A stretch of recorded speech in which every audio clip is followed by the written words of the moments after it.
The whiteboard behind my uncle's head became a blur as his words registered. The board has unanimously voted to name Tyler as CEO of Sinclair Defense Systems.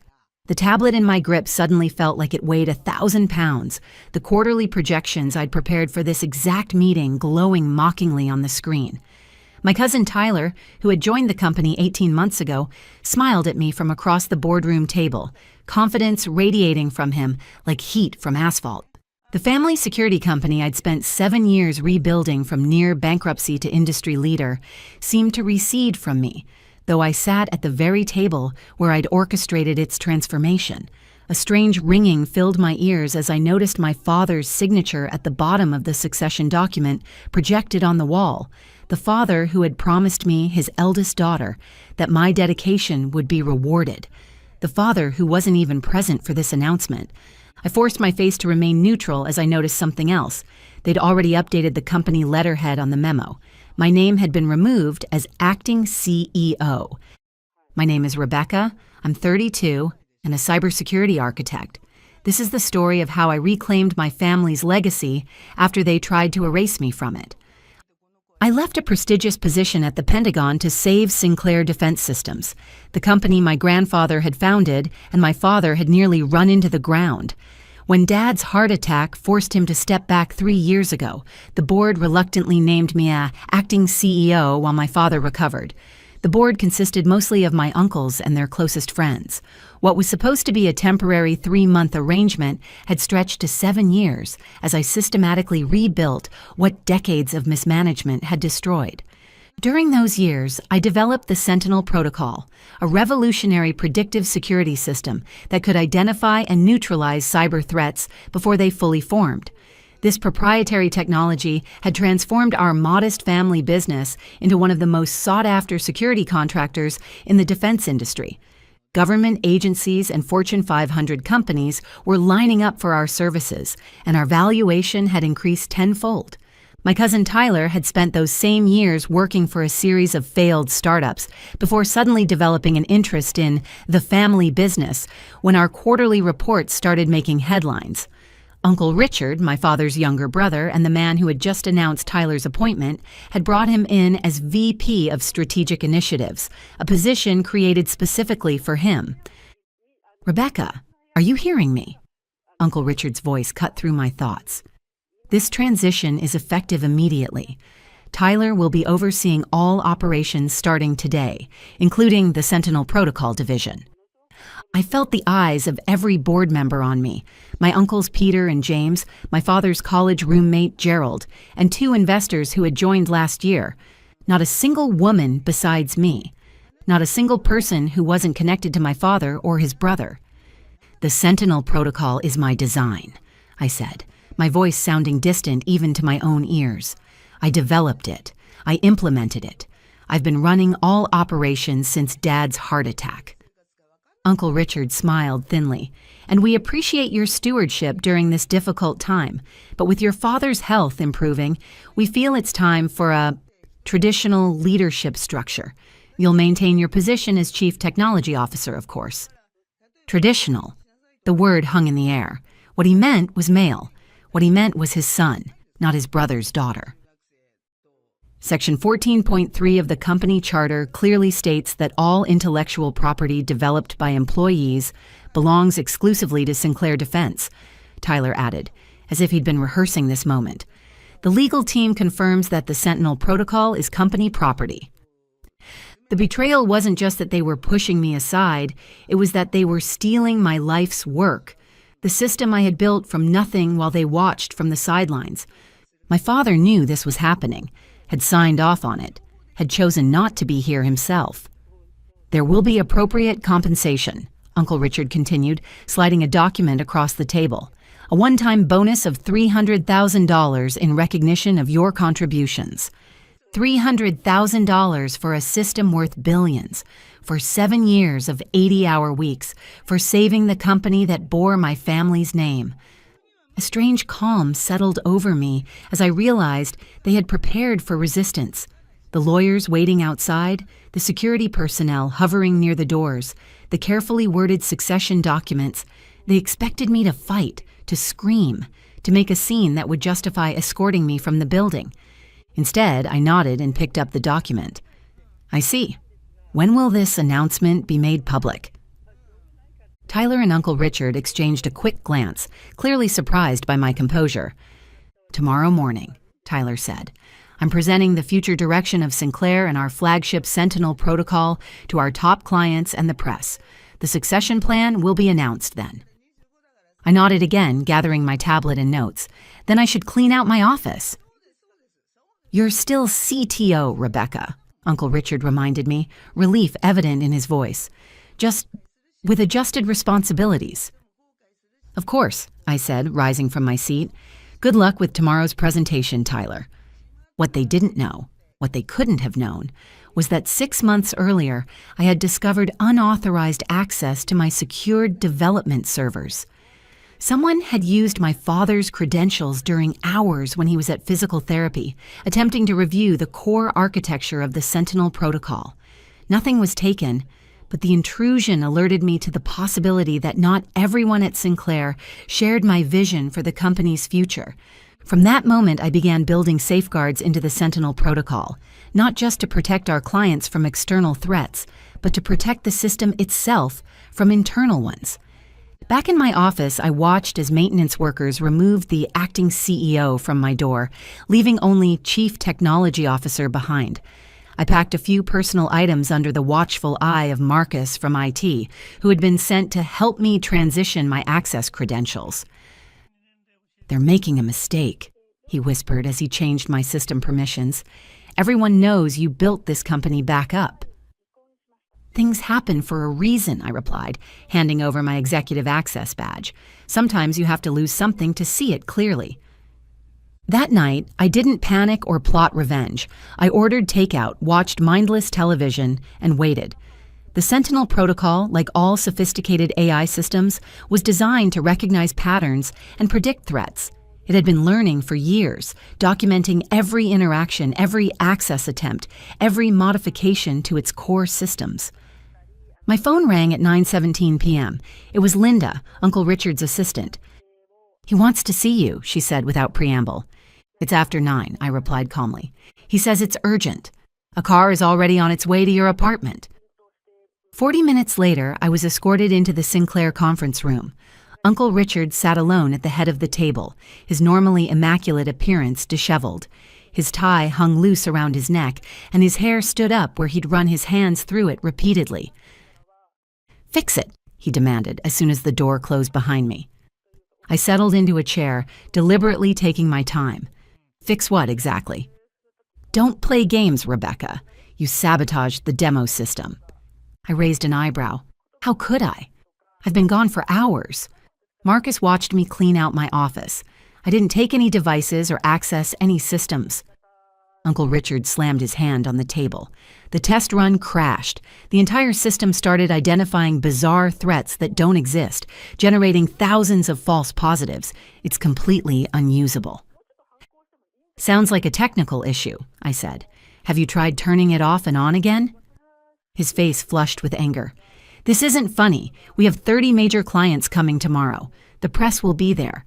Your father is flying in specifically for this announcement.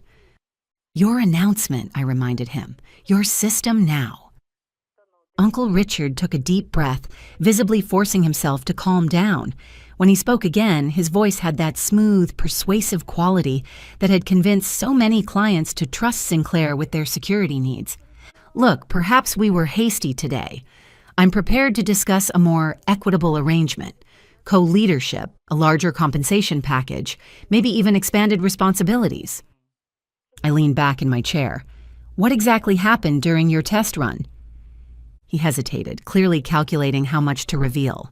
The system seemed to turn on itself. It started identifying components of Sinclair's own network as threats. Then it began generating reports, hundreds of them, documenting what it called internal ethical breaches. I couldn't help smiling. The Sentinel protocol is designed to identify threats, Uncle Richard. All threats. What did you do? I didn't sabotage anything. The Sentinel protocol is working exactly as designed. It's an AI system that learns and evolves to protect networks from malicious activity. During development, I fed it case studies of security breaches, including cases where threats came from inside organizations. Uncle Richard paled. You taught it to spy on us? I taught it to recognize threats wherever they originate.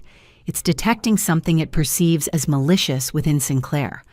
I wonder what that could be. Understanding dawned on his face. The system thinks I'm the threat. Not you specifically, I clarified, but perhaps certain behaviors, unauthorized server access, attempts to modify creator credentials, plans to misrepresent ownership to clients and the press. Uncle Richard's expression hardened. You can't prove any of that. I don't need to. The Sentinel protocol has been documenting everything for months, every unauthorized access, every copied file, every modified document. It's all there in those reports, generated with timestamps, access logs, and recorded keystrokes. The silence that followed was profound. Uncle Richard stared at me, calculation replacing anger in his eyes. What do you want? Full recognition as the Sentinel protocol's creator and primary architect, reinstatement as CEO, 50% ownership of all related patents and intellectual property, a restructured board that includes more than just Dad's drinking buddies, and $20 million in compensation for the attempt to push me out. That's extortion, he hissed. No, it's negotiation. Extortion would be me sending those reports directly to our government clients and the SEC. I wonder how the Defense Department would feel about a security contractor that can't secure its own systems against internal threats. Uncle Richard glared at me for a long moment before his shoulders slumped in defeat. The system, can you fix it for tomorrow's presentation? The Sentinel protocol doesn't need fixing. It needs proper authorization protocols. It's currently identifying unauthorized command attempts because its creator has been removed from the authentication chain. Simple fix, actually. I pulled a flash drive from my pocket and set it on the table between us. I had prepared it that morning when I first sensed something was wrong, a simple authentication patch that would recognize me as the system's primary administrator regardless of corporate title changes. This contains a proper authentication update that will resolve the immediate issues. Consider it a good faith gesture toward our new understanding. And if I refuse? Then the Sentinel protocol remains broken. Your investor presentation fails, and those internal ethical breach reports find their way to some very interested parties. Your call. Uncle Richard reached for the flash drive. You planned this all along. No, I corrected him. I hoped it wouldn't be necessary, but after finding unauthorized access to my secure server 6 months ago, I built in protections for the system and for myself. How did you know we'd try to cut you out?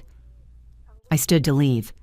I didn't know for certain, but the Sentinel protocol is designed to recognize patterns and predict threats before they materialize. I guess some of that rubbed off on its creator. The next morning, I arrived at Sinclair Defense Systems as reinstated CEO. My father was there, looking uncomfortable as he shook my hand before the press conference. Uncle Richard introduced me to the clients with a strange smile that never reached his eyes. Tyler was nowhere to be seen. He'd been reassigned to overseas business development, effective immediately. The demonstration went flawlessly, with the Sentinel protocol elegantly neutralizing every simulated attack thrown at it. One government client, impressed by the demonstration, asked a question that made me hide a smile. Amazing system. What inspired its development? My father hesitated just long enough before answering. It was actually Rebecca's brainchild, her vision from the beginning. Sinclair just provided the environment for that vision to flourish. As we fielded technical questions, my phone buzzed with a notification. The Sentinel protocol, which I had programmed to send alerts through a secure app on my personal phone for critical system events, had sent me a private message. Threat neutralized, system integrity restored, creator protections active. I smiled. The AI was learning faster than I'd anticipated. It had recognized an internal threat and helped eliminate it, just as designed.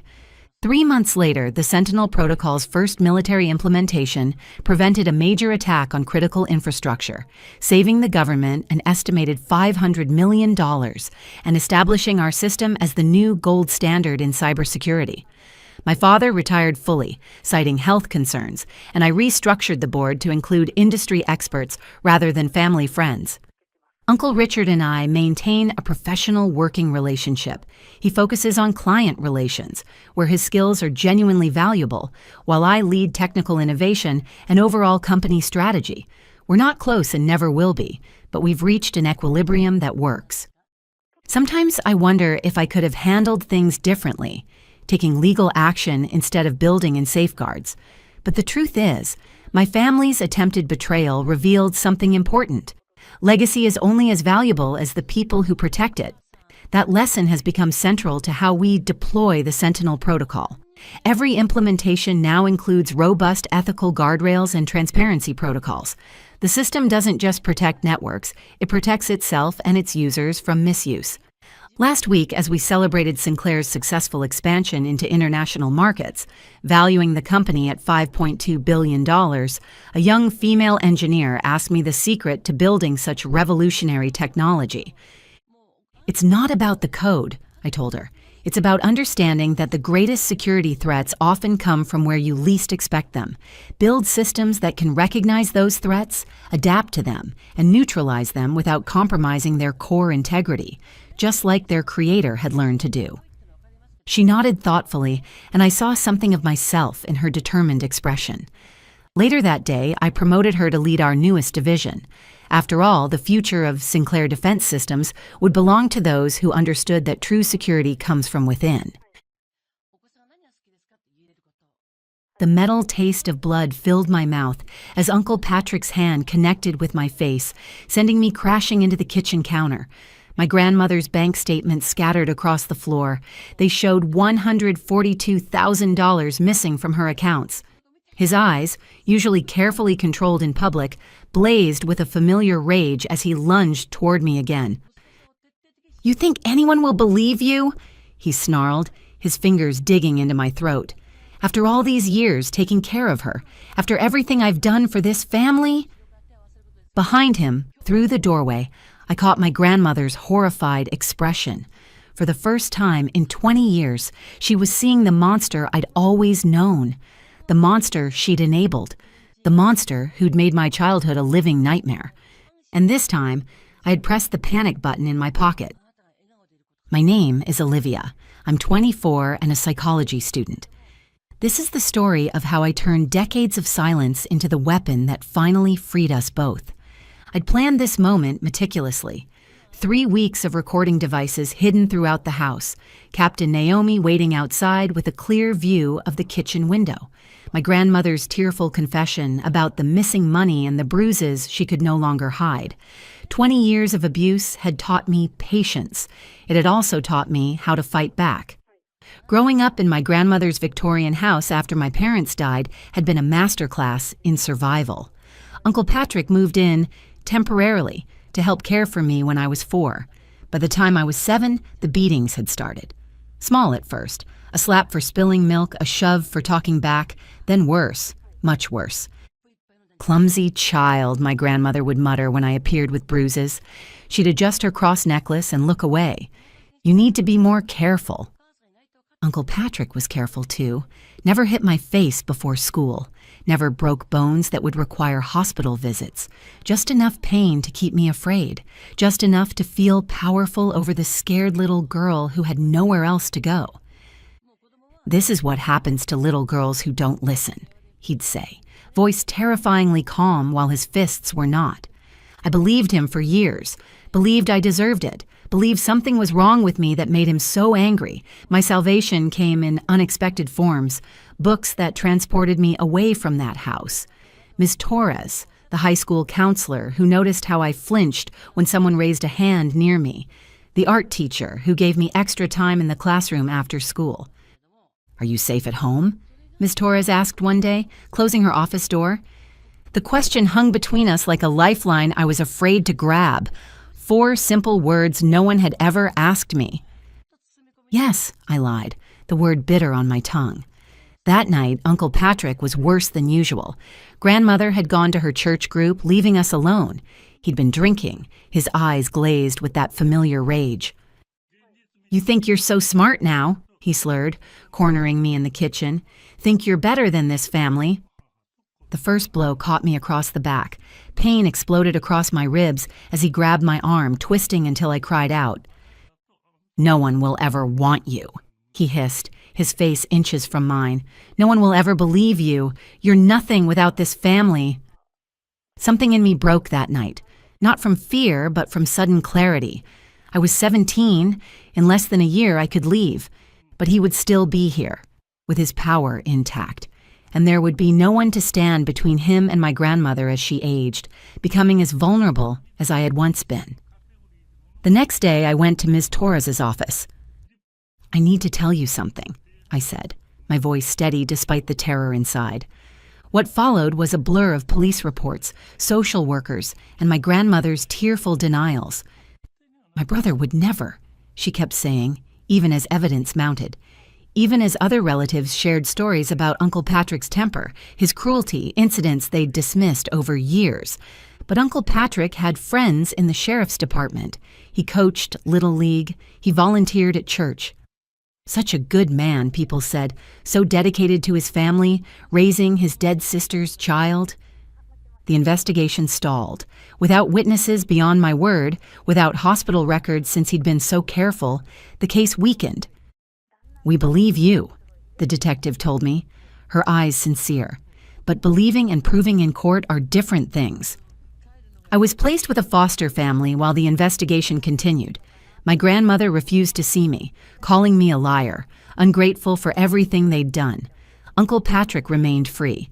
I felt the old familiar helplessness creeping back, but this time, something else burned alongside it. Determination. I graduated high school, applied to colleges far away, and was accepted with a scholarship to a state university 300 miles from home. Before leaving, I made one last visit to my grandmother when I knew Uncle Patrick would be at work.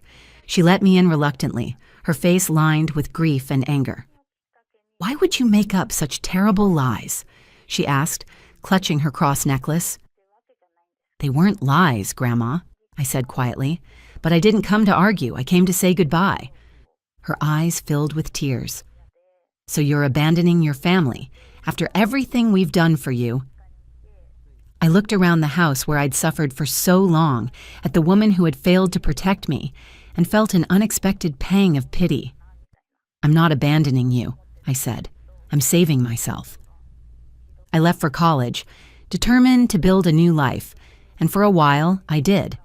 I studied psychology, understanding now that I wanted to help others who had suffered as I had. I made real friends who knew my whole story and loved me anyway. I started therapy, unpacking years of trauma layer by painful layer, but Uncle Patrick's shadow still stretched across my life. Nightmares still woke me, his voice still echoed during moments of self-doubt, and hardest was knowing he faced no consequences, that he remained with my aging grandmother, his reputation intact. 3 years into college, I got the call. Grandmother had fallen, broken her hip.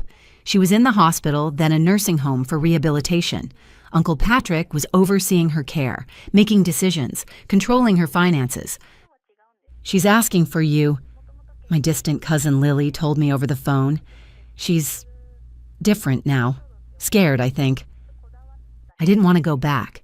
Every instinct screamed against it, but some small, damaged part of me still loved my grandmother despite everything, and a larger part feared what might be happening to her now that she was vulnerable. I drove back that weekend, my stomach knotting tighter with every mile. The nursing home was clean but depressing, filled with mingled scents of antiseptic and decay. My grandmother looked smaller than I remembered, fragile in her hospital bed. Her eyes widened when she saw me. "Olivia," she whispered, "you came." I sat beside her, unsure what to say after years of silence. She reached for my hand, her skin papery against mine. "I should have believed you," she said, her voice cracking. "I should have protected you." The words I'd waited a lifetime to hear, they broke something open inside me, not healing exactly, but a crack where light could finally enter. "Why now?" I asked. "What changed?" Her eyes darted to the door, checking if we were alone. "Patrick, he's different with me now. Angry, controlling. She lowered her voice. My money is disappearing. When I question him, Her fingers unconsciously traced a fading bruise on her arm, history repeating itself, the abused becoming the abuser's new target. Has anyone else seen this? I asked. The nurses, the doctors. She shook her head. He's so careful, always charming when others are around. I felt sick, but also grimly validated. We need to report this. No one believed you, she said. Why would they believe an old woman who might be confused? She was right, and we both knew it. Uncle Patrick had spent decades building his reputation as the devoted nephew, the community pillar. Now he controlled her finances, her medical decisions, everything. I'll handle it, I promised, though I had no idea how. When I left her room, Uncle Patrick was waiting in the hallway, older now, hair graying at the temples, but still the same cold eyes, the same cruel mouth curved into a false smile. Family reunion, he said. How touching. I stood my ground, no longer the frightened child. Stay away from her. He chuckled. She's my aunt. I'm her caretaker. You're nothing. Just the troublemaker who tried to destroy this family with lies. We both know they weren't lies. His smile never wavered, but his eyes hardened. Be careful, Olivia. You left once. You should stay gone. I went to the nursing station afterward, tried to express my concerns. The head nurse listened sympathetically but shook her head. Mr. Jacobs has medical power of attorney. He's been nothing but attentive to his aunt's care. The same walls I'd hit before, the same disbelief, the same protection of a monster who'd learned to wear human skin convincingly. I drove back to campus that night, my mind racing. I couldn't abandon my grandmother, but I couldn't fight him through official channels. I needed leverage, something concrete that even his friends in the sheriff's department couldn't ignore. The plan came together slowly. I took a leave of absence from school, rented a small apartment near my hometown, and got a job waiting tables at a diner frequented by hospital staff. I befriended nurses, orderlies, anyone connected to my grandmother's care. I learned Uncle Patrick's schedule, the rhythms of his life. Most importantly, I bought a small, high-quality recording device. I used part of my student loan refund to purchase 3 discrete audio recorders. Expensive, but worth every penny given what was at stake. Just gathering evidence, I told my therapist during our phone sessions. Nothing illegal. Be careful, she warned. Your safety matters most. But safety had never been an option in that house. I'd learned to live with fear long ago. The opportunity came 3 weeks later.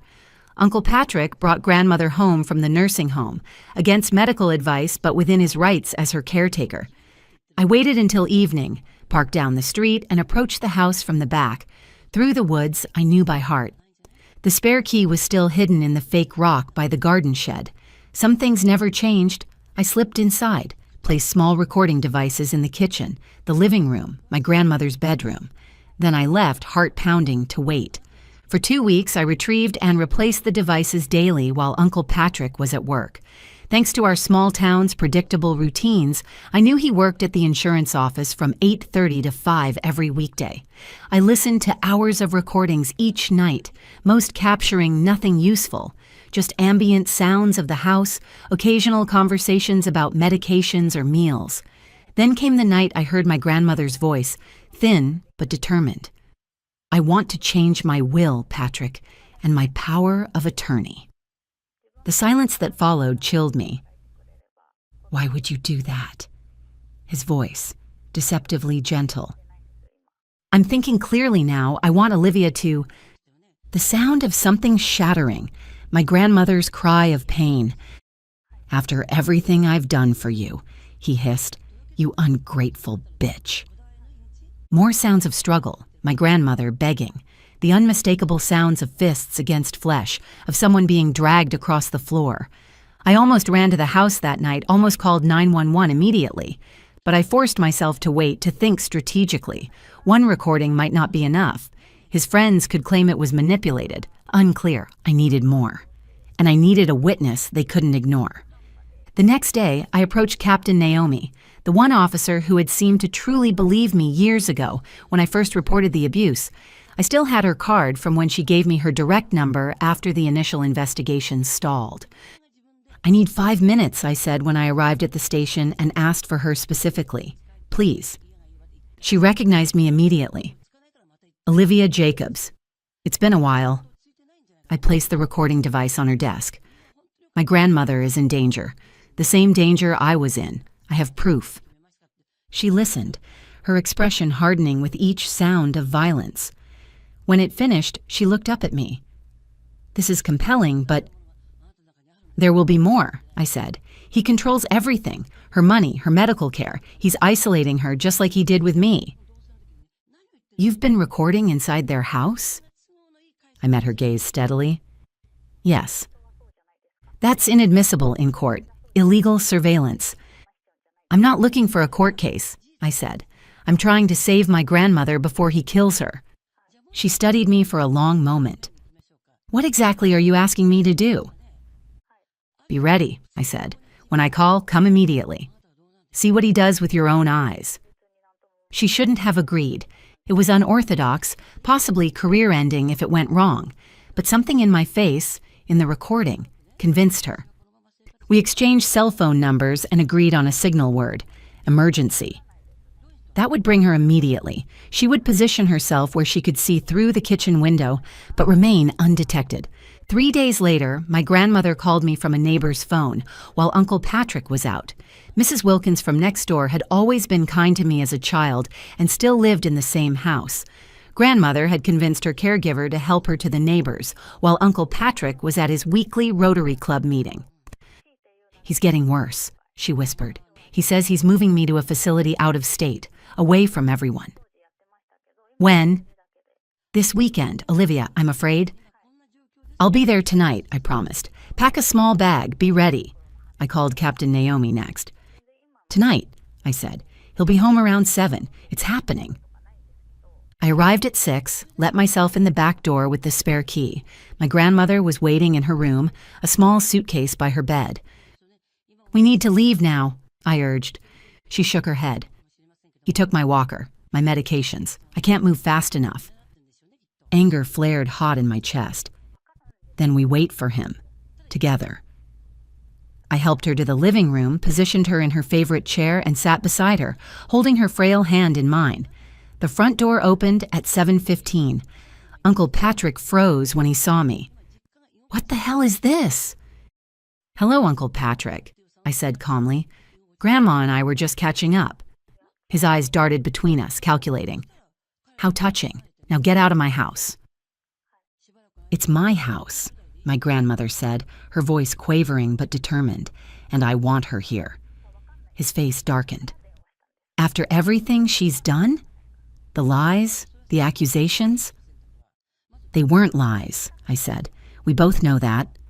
He stepped toward me, that familiar rage building. "You little bitch. You think you can come back here and turn her against me after I've spent years caring for her?" "Caring for her?"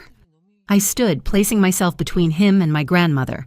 "Is that what you call stealing her money, hitting her when she questions you, planning to ship her off somewhere isolated where you can control everything?" I moved to the kitchen counter where I'd left the bank statements showing the missing money. That's when he snapped. His hand shot out, striking my face with a force that sent me reeling. The metal taste of blood filled my mouth as I collided with the counter edge. The statement scattered across the floor as he lunged at me again, his fingers closing around my throat. "You think anyone will believe you," he snarled. "After all these years taking care of her? After everything I've done for this family?" I didn't fight, didn't pull away. I just pressed the panic button in my pocket. A small remote alarm I'd connected to my phone that sent an automatic text with our emergency word to Captain Naomi, who was already watching from her position outside. The front door crashed open. "Police! Hands where I can see them!" Uncle Patrick released me, spinning toward the door where Captain Naomi stood, weapon drawn. "This isn't what it looks like," he said, instantly shifting to the charming persona that had protected him for so long. "Family disagreement. My niece is unstable, has been making accusations for years." "Step away from her," Captain Naomi ordered. "Now."